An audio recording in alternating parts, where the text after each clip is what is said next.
அது ஏங்க அந்த தப்பு நடக்கிறதுக்கு முன்னாடி நம்மளால தடுக்க முடியல? தப்பு நடக்கிறதுக்கு முன்னாடியேவா? இதெல்லாம் நடக்கிற காரியமாமா அது?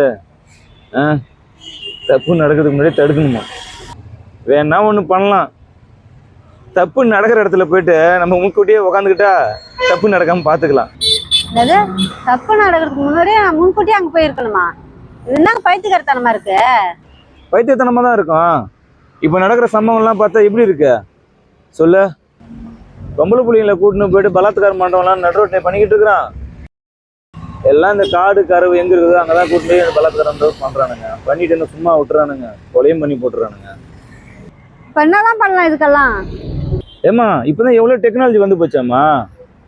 மனுஷனால முடியாதெல்லாம் வந்து இப்போ ரோபோட்டிக் பண்ணுது, ட்ரோன் கேமரா பண்ணுது. ஏன் ட்ரோன் கேமரா வச்சு 24 hours நம்மளால கண்காணிக்க முடியாதா?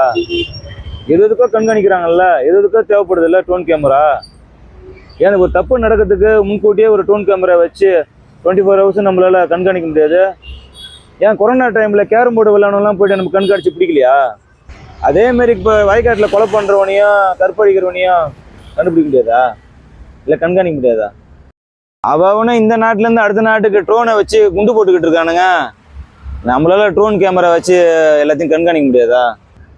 செய்யணும்னு நினச்சா இப்போ என்ன செய்யலாமா?